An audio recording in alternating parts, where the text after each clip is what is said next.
Algumas histórias de amor começam com um sorriso. Outras, com um olhar atravessando uma praça. Mas esta começou numa noite em que ninguém deveria estar na estrada. É uma história sobre memória e sobre culpa. Sobre como o coração pode aprender a amar alguém antes mesmo de descobrir quem essa pessoa realmente é. Também é uma história sobre escolhas. Porque existem erros que um ser humano comete por maldade.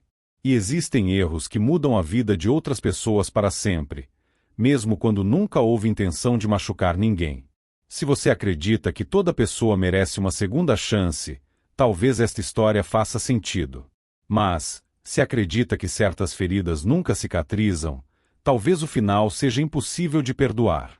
No fim, não serei eu quem dirá se esta é uma história de redenção ou de tragédia. Essa decisão ficará com você. A chuva começou ainda no fim da tarde. No interior, todo mundo aprende cedo a respeitar certos sinais da natureza. Quando o vento muda de direção, os pássaros desaparecem e o céu fica pesado demais. É melhor terminar o que está fazendo e voltar para casa. Naquela sexta-feira, porém, nem todos conseguiram. A pequena cidade de Santa Aurora parecia ter sido engolida pela tempestade. A estrada de terra que ligava as fazendas ao centro havia se transformado num lamaçal, e a água descia pelos barrancos como pequenos rios. Clara apertava o volante da velha caminhonete enquanto tentava enxergar alguns metros à frente. Os limpadores de para-brisa mal davam conta da quantidade de água. Ela tinha 32 anos. Nunca se casara. Depois da morte da mãe, anos mais tarde, do pai, assumirá sozinha a pequena propriedade da família. Criava algumas cabeças de gado, plantava milho, cuidava da horta e, quando sobrava tempo, fazia doces para vender na cidade. A vida era simples, silenciosa e, na maior parte do tempo, solitária. Mas Clara aprenderá a fazer amizade com o silêncio. Havia dias em que a única conversa era com o cachorro Bento, que insistia em acompanhá-la por toda a fazenda como se fosse um empregado muito dedicado. Enquanto dirigia, lembrava das palavras da dona Célia, dona da mercearia. Não demora, menina. Essa chuva tá com cara de encrenca. Ela apenas sorriu na hora. Agora, começava a achar que a velha tinha razão. Um relâmpago iluminou a estrada. Por uma fração de segundo, alguma coisa apareceu à frente. Clara franziu a testa. O que foi isso? Outro clarão. Dessa vez ela viu com nitidez. Havia alguém caído na estrada. Pisou no freio com força. A caminhonete deslizou alguns metros antes de parar completamente. Seu coração disparou. Ela ficou imóvel por alguns segundos, tentando convencer a si mesma de que estava enxergando errado. Mas não. Era uma pessoa. Pegou a lanterna, vestiu a capa de chuva e desceu. A água batia quase na altura dos tornozelos. Cada passo afundava na lama. Quando se aproximou, percebeu que era um homem. Estava desacordado. A testa tinha um corte profundo. As mãos estavam machucadas, como se tivesse tentado se proteger de alguma queda. As roupas chamavam atenção. A camisa, embora coberta de barro, era de um tecido caro. O relógio, preso ao pulso, certamente valia mais do que toda a caminhonete de Clara. Ela se ajoelhou ao lado dele. Moço, tá me ouvindo? Nenhuma resposta. Apenas uma respiração fraca. Clara procurou o celular. Sem sinal. Tentou ligar para a ambulância mesmo assim. Nada. Olhou para os dois lados da estrada. Nenhum carro. Nenhuma luz. Ninguém. A tempestade parecia ter apagado o mundo inteiro. Ela respirou fundo. Tá bom. Você vai comigo. Não foi fácil.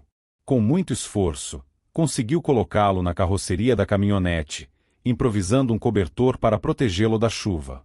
Quando finalmente chegou à fazenda, já passava das 10 da noite. Correu até a casa do vizinho mais próximo, seu Antônio. Os dois voltaram juntos. Quem é ele? Perguntou o velho. Não faço ideia. Pode ser perigoso. Clara olhou para o homem desacordado. Havia algo em seu rosto que não inspirava medo. Inspirava tristeza. Pode até ser, mas eu não consigo deixar alguém morrer na estrada. Seu Antônio apenas assentiu. Pouco depois, o Dr. Álvaro, médico aposentado que ainda atendia emergências na cidade, chegou completamente encharcado. Examinou o desconhecido em silêncio. Limpou o ferimento. Fez um curativo. Verificou a respiração. Depois olhou para Clara. A pancada foi forte. Ele corre risco. As próximas horas vão dizer. Clara permaneceu ao lado da cama durante boa parte da madrugada. Trocar um pano molhado pela testa de um estranho parecia uma tarefa absurda. Mesmo assim, não conseguiu ir dormir. Havia algo naquele homem que despertava compaixão. Como se ele também estivesse completamente sozinho no mundo. Quando o relógio antigo da sala marcou 5 horas da manhã, ele finalmente se mexeu. Abriu os olhos devagar. Piscou algumas vezes. Olhou para o teto de madeira. Depois para Clara. Ela sorriu com alívio. Ainda bem. Ele tentou se levantar. Sentiu uma dor intensa na cabeça. Levou a mão ao curativo. Calma. Você sofreu um acidente. Ele respirou fundo. A voz saiu fraca. Onde? Eu estou? Na minha fazenda. Silêncio. Ela esperou alguns segundos. Sabe me dizer seu nome? O homem fechou os olhos. Parecia procurar alguma lembrança escondida. Alguma voz. Algum rosto. Qualquer coisa. Mas encontrou apenas um vazio. Abriu os olhos novamente. Agora havia medo. Um medo genuíno. Daqueles que fazem um adulto parecer uma criança perdida. Eu não sei. Clara pensou que ele estivesse confuso. Tudo bem. Pensa com calma. Ele tentou outra vez. Respirou fundo. Levou as mãos à cabeça. As lágrimas surgiram antes mesmo das palavras. Eu não lembro. Não lembro meu nome. Não lembro de onde vim. Não lembro de ninguém. Nem de mim. Pela primeira vez em muitos anos, Clara ficou sem saber o que dizer. Lá fora, a chuva finalmente começava a parar. Mas, dentro daquela casa, uma tempestade muito maior acabava de começar. Na manhã seguinte, Santa Aurora já tinha transformado o desconhecido no principal assunto da cidade. No bar do Zeca, na fila da padaria e até na porta da igreja, ninguém falava de outra coisa. Dizem que encontraram um homem quase morto na estrada. Ouvi dizer que é foragido. Foragido nada. Pela roupa dele deve ser algum empresário. Empresário perdido aqui? Só se Deus tiver muito senso de humor. Enquanto os boatos cresciam, Clara preparava o café da manhã. O homem permanecia sentado à mesa, observando tudo com uma curiosidade quase infantil.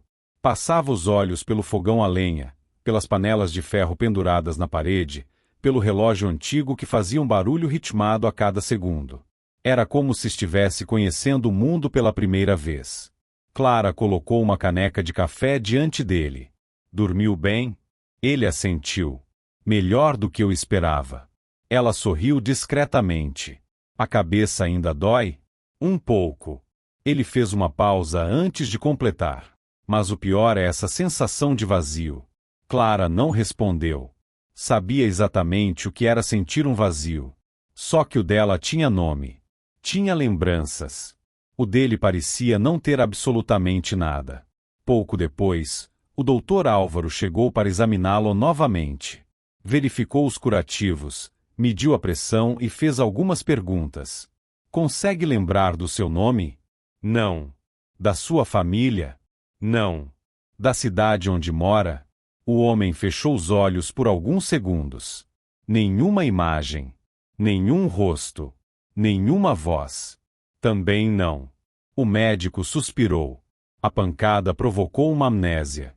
Isso pode durar dias, semanas ou até anos. E se nunca voltar? Perguntou Clara. A memória é um mistério. Às vezes basta um cheiro, uma música ou um lugar para destrancar tudo. Quando o médico foi embora, Clara levou o desconhecido até a varanda. A chuva finalmente tinha passado. O cheiro de terra molhada dominava a fazenda. Os passarinhos começavam a reaparecer. Ela cruzou os braços. Não posso continuar chamando você de moço. Ele deu um pequeno sorriso. Também acho estranho. Até descobrir seu nome verdadeiro, precisamos de outro. Ele olhou para ela. Você escolhe. Clara pensou por alguns instantes. Depois olhou para o céu, onde o primeiro raio de sol atravessava as nuvens. Gabriel. Ele repetiu lentamente. Gabriel. Sorriu. Gostei. Então está decidido. Ela estendeu a mão. Prazer. Gabriel. Ele apertou sua mão. Prazer. Clara. Naquele simples aperto de mãos, nenhum dos dois imaginava que suas vidas já estavam ligadas havia muito tempo. Só que da pior maneira possível. Os dias começaram a seguir um ritmo tranquilo. Gabriel insistia em ajudar. Consertou uma cerca quebrada. Ajudou a alimentar as galinhas. Empilhou lenha. Até Bento, o cachorro de Clara, que costumava estranhar qualquer visitante, passou a segui-lo por toda parte. Acho que ele gostou de você. Gabriel fez carinho no cachorro. Pelo menos alguém sabe quem eu sou. Os dois riram. Era a primeira risada sincera desde que ele aparecerá. Clara percebeu que fazia muito tempo que não ria daquele jeito. Mas havia algo curioso. Gabriel parecia não lembrar do passado. E, ao mesmo tempo, fazia coisas extremamente específicas sem pensar. Certa tarde, a bomba do poço apresentou um defeito. Antes mesmo que Clara chamasse alguém, ele desmontou a peça com rapidez. Em poucos minutos, estava funcionando novamente. Ela observava intrigada. Você disse que não lembra de nada. E não lembro. Então como sabia fazer isso? Ele olhou para as próprias mãos. Ficou alguns segundos em silêncio. Eu simplesmente sabia. Naquela noite, enquanto Clara organizava algumas caixas antigas no sótão da casa, encontrou uma caixa de madeira que não abria havia mais de 15 anos. Dentro havia documentos do pai. Algumas cartas. Fotografias antigas. Ela começou a separar tudo. Uma fotografia caiu no chão. Ao pegá-la, congelou. Era uma inauguração. Seu pai aparecia sorrindo. Sua mãe também. Ela, ainda adolescente, estava ao lado deles. E, um pouco mais atrás, um homem de terno. Jovem. Sorridente. Ela aproximou a fotografia da luz. O coração disparou. Não havia dúvida. Era Gabriel. Ou melhor, o homem que agora usava aquele nome. As feições eram praticamente as mesmas. Apenas mais jovem. Com as mãos trêmulas, Clara virou a fotografia. No verso, havia uma anotação escrita pelo próprio pai. Dia da assinatura da venda da cooperativa. Ricardo Valença. O mundo pareceu parar. Ricardo Valença. Ela conhecia aquele nome melhor do que qualquer outro. Era o empresário responsável pela negociação que prometera salvar a cooperativa agrícola da região. Meses depois da assinatura, o investimento nunca aconteceu. As dívidas aumentaram. A cooperativa faliu. Seu pai perdeu as terras. Entrou em depressão. Nunca mais voltou a ser o mesmo homem. Clara permaneceu imóvel.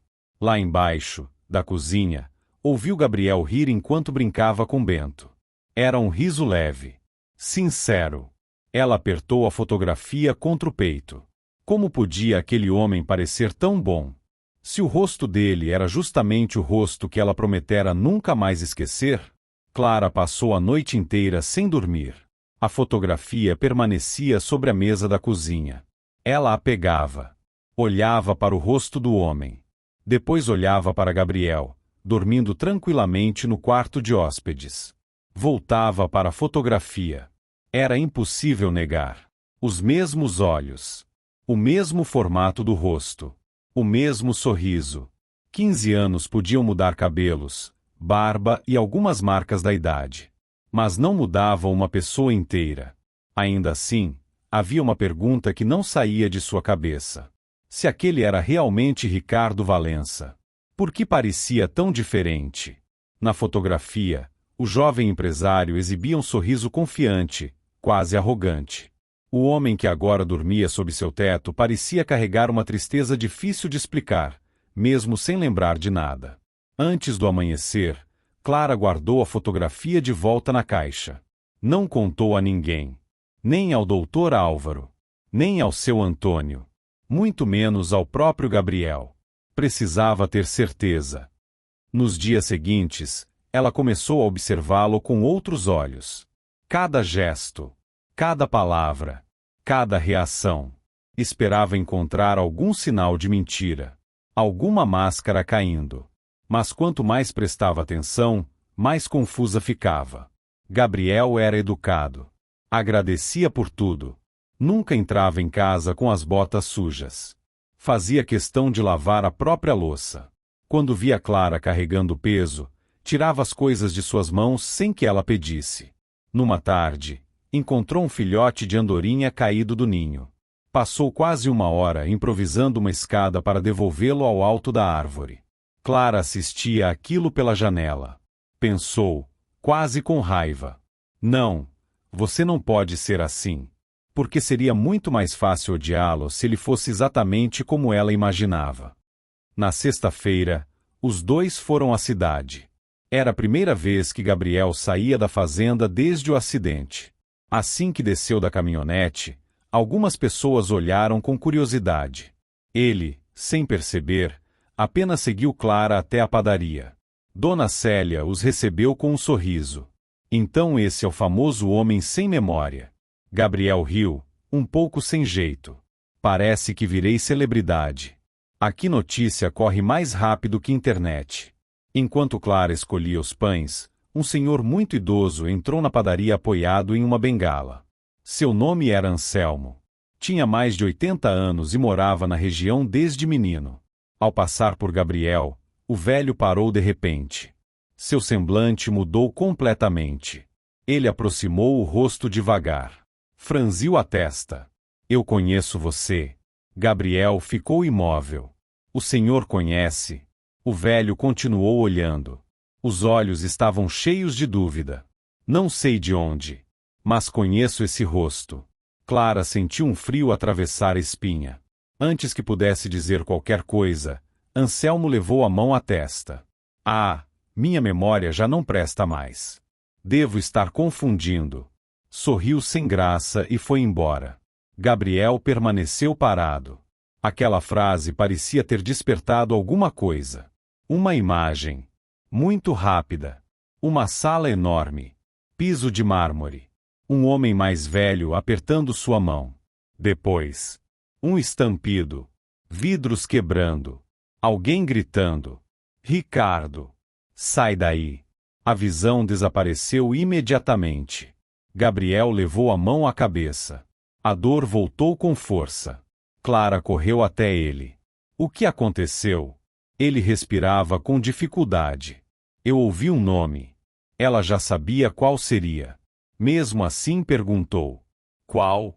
Ele fechou os olhos. Tentou segurar a lembrança. Mas ela escapou outra vez. Eu não consigo lembrar. Na volta para a fazenda, quase não conversaram. Clara dirigia em silêncio. Gabriel olhava a paisagem pela janela. No meio do caminho, ele perguntou. Clara, posso fazer uma pergunta? Claro. Você acredita que uma pessoa pode mudar completamente? Ela demorou alguns segundos para responder. Depende do que ela fez. E se ela nem lembrar do que fez? A pergunta acertou Clara como uma pedra. Ela apertou o volante. Não sei. Gabriel baixou a cabeça. Às vezes eu tenho medo de descobrir quem eu fui. Ela olhou para ele de relance. Havia um medo verdadeiro em seus olhos. Não era o medo de ser preso, nem de ser rejeitado. Era o medo de descobrir que não merecia ser amado. Naquela noite, depois que Gabriel foi dormir, Clara voltou ao sótão. Abriu novamente a caixa de documentos do pai. Desta vez, encontrou um envelope amarelado. Nunca o tinha visto antes. Na frente, a caligrafia do pai dizia apenas: se algum dia Ricardo Valença voltar. O coração dela acelerou. Com mãos trêmulas, abriu o envelope. Dentro havia apenas uma carta e uma fita cassete antiga. Clara olhou para os dois objetos sem entender. Se o pai havia escrito aquilo antes de morrer, então existia uma verdade sobre Ricardo que ela nunca conheceu. Clara permaneceu alguns minutos olhando para a carta. A caligrafia era inconfundível. Seu pai sempre escrevia devagar, com letras firmes e organizadas, como quem acreditava que até a escrita dizia alguma coisa sobre o caráter de uma pessoa. Ela respirou fundo antes de abrir o envelope. As mãos tremiam. Não sabia se estava preparada para encontrar mais um motivo para odiar Ricardo Valença, ou para descobrir que passará 15 anos acreditando numa mentira. Desdobrou a folha cuidadosamente. No alto da página havia apenas uma frase. Se você está lendo esta carta, é porque o destino resolveu fazer o que eu nunca consegui. Clara continuou. Durante muito tempo culpei Ricardo Valença por tudo o que aconteceu conosco. Ela parou de ler. Franziu a testa.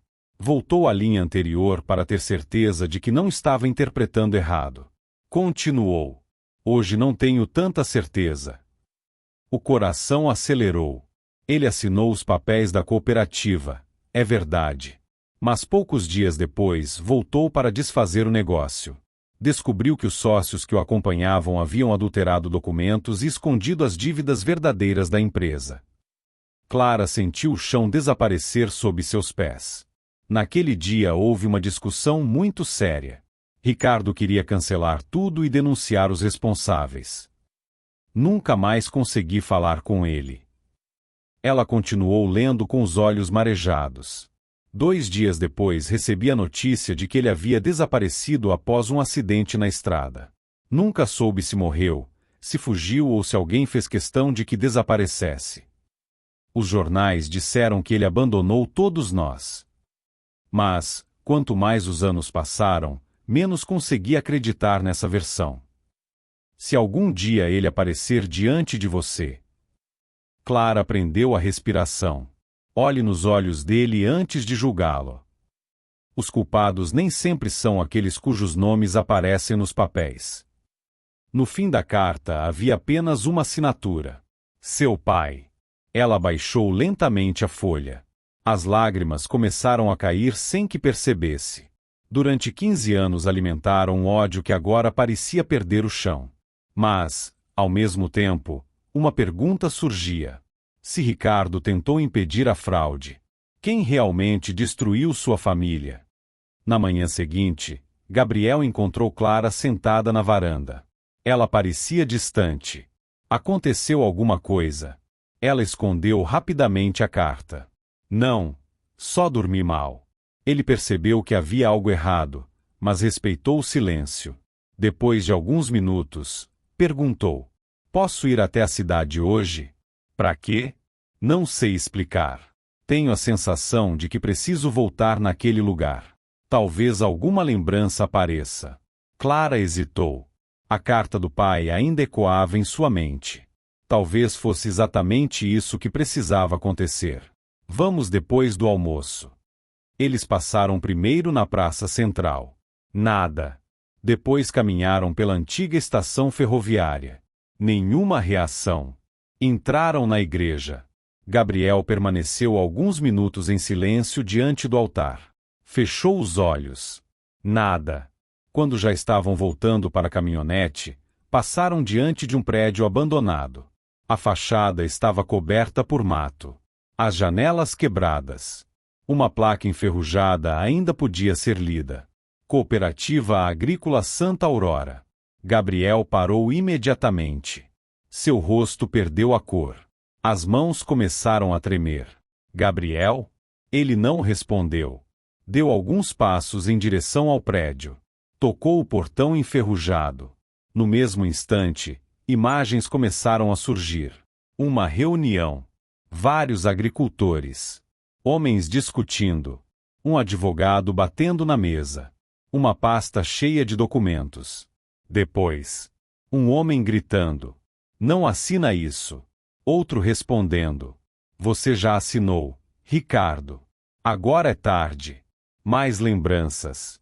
Correria. Chuva. Faróis. Um carro preto fechando sua caminhonete. Uma batida violenta. Vidros explodindo. E, antes da escuridão, o rosto de um homem. Um homem que sorria, como quem tinha acabado de vencer. Gabriel caiu de joelhos. Levou as mãos à cabeça. Gritou de dor. Clara correu até ele. Gabriel! Ele respirava desesperadamente. Os olhos estavam cheios de lágrimas. Quando finalmente conseguiu falar, sua voz saiu quase num sussurro. Eu lembrei. Clara congelou. Do quê? Ele levantou lentamente o rosto. Meu nome. Fez uma pausa, como se tivesse medo da própria resposta. Então disse: Meu nome é Ricardo. O silêncio tomou conta da rua. Clara fechou os olhos por um instante. Ela já sabia. Mas ouvi-lo dizer aquilo tornava tudo infinitamente mais real. Ricardo continuou, completamente abalado. E eu me lembro de uma coisa. Alguém tentou me matar. Só que, eu não consigo lembrar quem foi. O caminho de volta até a fazenda foi feito em completo silêncio. Clara dirigia com as mãos firmes no volante, mas por dentro parecia desmoronar. Ao seu lado, Ricardo permanecia olhando pela janela. Agora ele tinha um nome, mas ainda não tinha um passado inteiro. As lembranças vinham em pedaços, como páginas arrancadas de um livro. Sabia que se chamava Ricardo Valença. Sabia que havia participado da negociação da cooperativa. Sabia que sofrerá um acidente. E sabia, acima de tudo, que alguém queria vê-lo morto. O resto continuava escondido.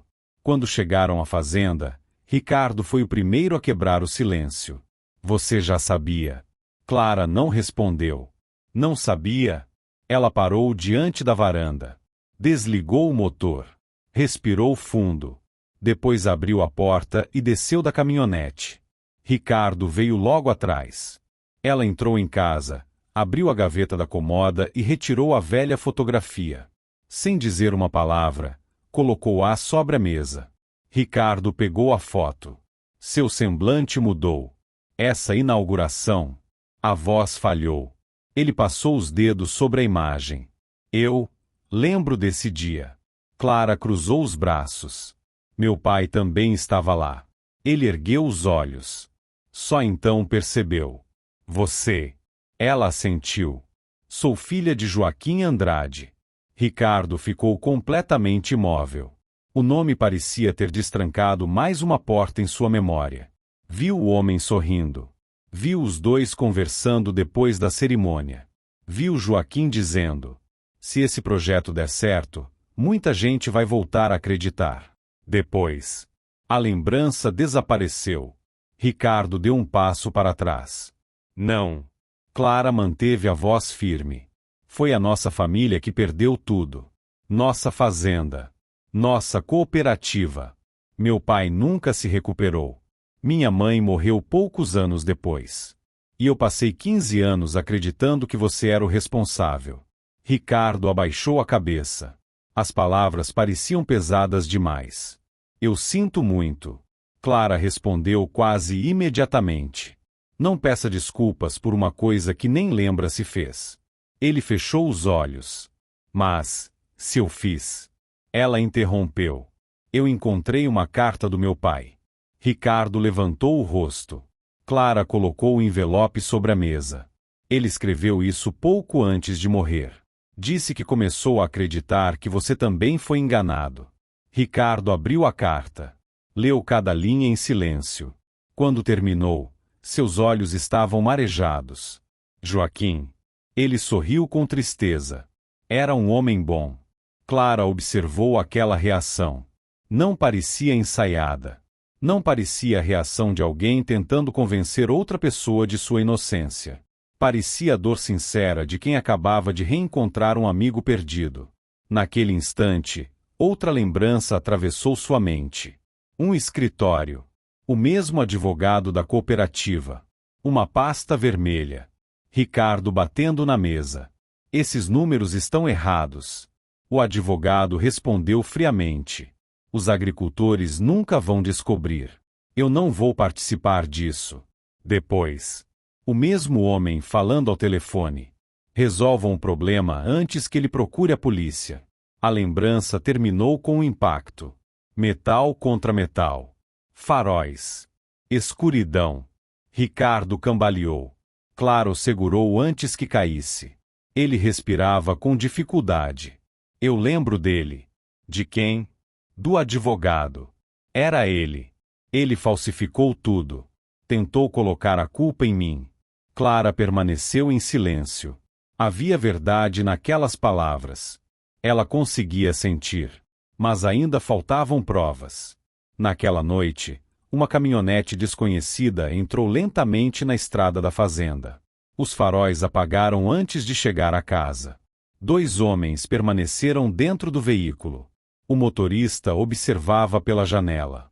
Tem certeza de que é ele?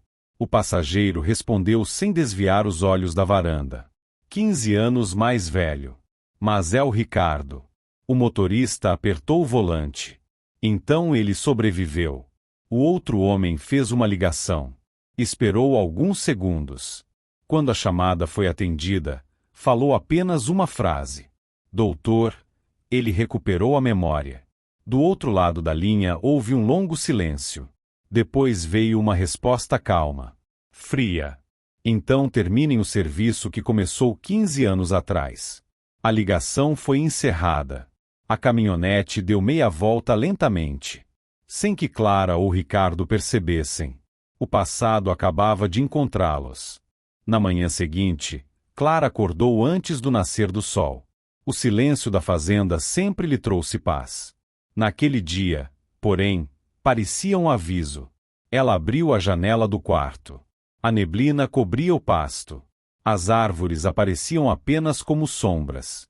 Ao longe, Bento começou a latir. Não era o latido de quem tinha visto um tatu ou um passarinho. Era o latido de quem percebera um estranho. Clara saiu para a varanda. Não havia ninguém. Mas, perto da porteira, marcas profundas de pneus cortavam a terra ainda úmida da chuva da semana anterior. Ela se abaixou. As marcas eram recentes. Muito recentes. Dentro da casa, Ricardo também havia acordado.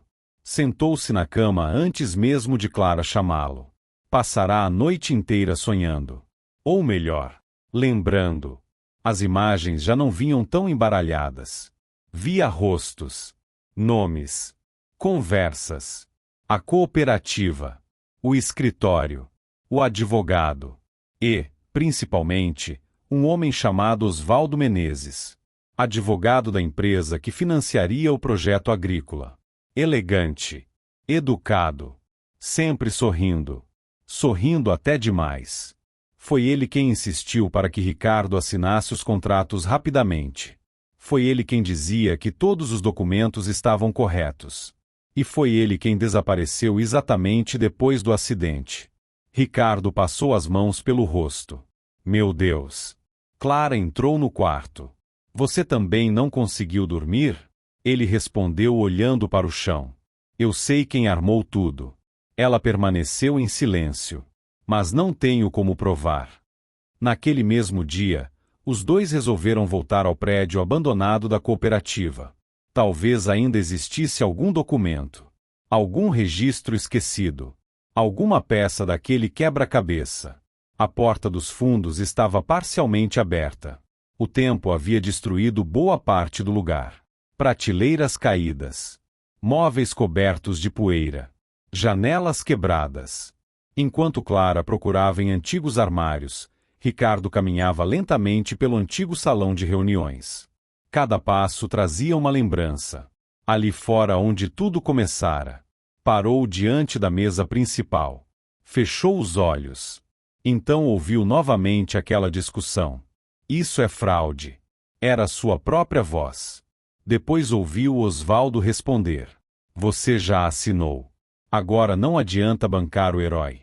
Outra lembrança surgiu. Ricardo pegando todos os documentos originais. Colocando-os numa pasta de couro marrom. Saindo às pressas do prédio. A intenção era entregá-los ao Ministério Público na manhã seguinte. Mas nunca chegou. Porque sofreu o acidente naquela mesma noite. Ricardo abriu os olhos de repente. A pasta. Clara olhou para ele. Que pasta? Eu escondi os documentos. Ela regalou os olhos. Onde? Ele respirou fundo. Olhou ao redor. A memória ainda estava incompleta. Mas uma imagem insistia em voltar. Uma parede. Um quadro antigo. Uma tábua solta. Os dois começaram a procurar. Depois de quase meia hora, Clara bateu acidentalmente numa parede de madeira. O som era oco. Ricardo correu até ela. Com uma chave de fenda enferrujada, conseguiu retirar uma das tábuas. Atrás dela havia um pequeno compartimento. E dentro, uma pasta de couro completamente coberta de poeira. Ricardo a segurou com as mãos trêmulas. O fecho ainda estava intacto. Ao abri-la, encontrou dezenas de documentos. Contratos, extratos bancários, anotações e um gravador portátil antigo. Clara olhava tudo sem acreditar. Isso pode provar tudo. Ricardo sorriu pela primeira vez desde que recuperara o nome. Achei que tivesse perdido isso para sempre. Naquele instante, ouviram o barulho de um carro parando do lado de fora. Os dois congelaram. Passos. Mais de uma pessoa. Depois uma voz masculina ecoou pelo prédio vazio. Procurem direito. Ele está aqui. Ricardo reconheceu imediatamente aquela voz. Mesmo 15 anos depois. Era impossível esquecer. Osvaldo Menezes. O homem que havia destruído dezenas de famílias. E que acreditava ter matado Ricardo naquela estrada. Ricardo segurou a pasta contra o peito. Olhou para Clara. Ela compreendeu sem que ele dissesse uma palavra. Os dois correram pelos fundos do prédio enquanto os passos se aproximavam cada vez mais. Quando alcançaram a saída, ouviram um estampido. Um tiro. A bala atingiu uma coluna de concreto a poucos centímetros deles. Clara instintivamente segurou a mão de Ricardo. Pela primeira vez desde que tudo começara, eles não corriam apenas atrás da verdade. Corriam para continuar vivos. A corrida terminou apenas quando os dois alcançaram um antigo galpão de secagem de milho, escondido entre as árvores. Os dois respiravam com dificuldade. Clara ainda segurava a mão de Ricardo. Só percebeu isso quando o silêncio voltou. Tentou soltá-la. Ele não deixou imediatamente. Os dois se olharam. Durante alguns segundos, esqueceram os tiros, a perseguição e os 15 anos de dor. Ricardo foi o primeiro a falar. Eu queria que tivéssemos nos conhecido de outra forma. Clara sorriu com tristeza. Talvez a gente tenha. Só não lembramos. Ele balançou a cabeça. Não. Se eu pudesse voltar no tempo, teria feito de tudo para impedir aquela assinatura. Ela se aproximou. Eu acredito em você. Ricardo fechou os olhos. Ouvir aquelas palavras era um perdão que ele ainda não achava merecer. Sem perder tempo, seguiram diretamente para a delegacia da cidade vizinha. O delegado, inicialmente desconfiado, mudou completamente de postura ao examinar o conteúdo da pasta. Os contratos originais mostravam alterações feitas depois da assinatura de Ricardo. As movimentações bancárias apontavam pagamentos milionários para empresas fantasmas. E o gravador? Era a peça que faltava. Depois de trocar as pilhas antigas por novas, conseguiram ouvir a gravação. A voz de Ricardo dizia: estou registrando tudo porque, se alguma coisa acontecer comigo, quero que saibam que os agricultores foram enganados. Em seguida, outra voz surgiu com clareza. Era Osvaldo Menezes. Você não faz ideia de com quem está mexendo. A gravação terminava abruptamente. Era suficiente. Pela primeira vez em 15 anos, existia uma prova concreta. Naquela mesma semana, a polícia cumpriu mandados de prisão. Osvaldo tentou fugir. Foi encontrado numa chácara afastada, vivendo sob outro nome. Os jornais finalmente publicaram a verdade. Ricardo Valença nunca havia desviado o dinheiro da cooperativa. Também não havia fugido. Foi vítima de uma tentativa de homicídio depois de descobrir a fraude. A notícia se espalhou rapidamente. Para muitos moradores de Santa Aurora, era difícil aceitar. Durante anos, culparam o homem errado. Outros simplesmente preferiram continuar acreditando na versão antiga, porque algumas mentiras são mais confortáveis do que a verdade. Meses depois, a antiga cooperativa começou a ser reconstruída. Não como antes, mas como um símbolo de que algumas histórias ainda podem ser reescritas. Ricardo vendeu quase todo o patrimônio que conseguiu recuperar. Criou um fundo para indenizar, na medida do possível, as famílias que haviam perdido tudo. Sabia que dinheiro nenhum devolveria os anos perdidos. Mesmo assim, precisava tentar. Certa tarde, sentado na varanda da fazenda, perguntou a Clara: "Você acha que seu pai me perdoaria?" Ela olhou para o horizonte. O vento balançava o milharal do mesmo jeito que fazia quando era criança. Meu pai dizia que o caráter de um homem não aparece quando tudo dá certo. Aparece quando ele decide consertar um erro, mesmo que o erro não tenha sido dele. Ricardo sorriu. Os olhos estavam marejados. Na manhã em que decidiu ir embora, a caminhonete já estava pronta. Ricardo colocou a última mala na carroceria. Clara permaneceu parada na varanda. Nenhum dos dois dizia nada. Havia palavras demais entre eles. E, ao mesmo tempo, nenhuma parecia suficiente. Ele caminhou até ela. "Obrigado por ter parado naquela estrada." Ela respondeu com um sorriso pequeno. "Eu quase passei direto." "Ainda bem que não passou." Os dois riram. Uma risada curta, dolorida. Ricardo respirou fundo. "Se eu ficar, tenho medo de que você passe a amar o homem que eu sou hoje e nunca consiga esquecer o homem que acreditou que eu fui." Clara demorou alguns segundos para responder. Então disse baixinho: "Talvez eu já ame os dois. O homem inocente que descobri, e o homem quebrado que chegou naquela estrada sem lembrar do próprio nome." Ricardo aproximou-se. Fez um carinho delicado em seu rosto. Os dois encostaram a testa um no outro. Nenhum beijo. Nenhuma promessa. Apenas um silêncio cheio de tudo aquilo que não conseguiram dizer. Ele entrou na caminhonete. Ligou o motor. Partiu lentamente pela estrada de terra. Clara permaneceu ali, observando até que o veículo desaparecesse atrás da curva. Anos depois, os moradores de Santa Aurora ainda contam histórias sobre aquela tempestade. Alguns juram que Ricardo nunca mais voltou. Outros dizem que, todos os invernos, uma caminhonete estaciona discretamente perto da fazenda antes do amanhecer. Ninguém sabe ao certo. Mas Dona Célia, da padaria, costuma sorrir quando escuta essas histórias. Ela diz que, de vez em quando, vê 2 xícaras de café sobre a mesa da varanda da fazenda de Clara. E garante que uma delas nunca fica cheia por muito tempo. Talvez seja apenas imaginação de uma senhora já idosa. Ou talvez algumas histórias de amor não precisem de um final para continuarem existindo.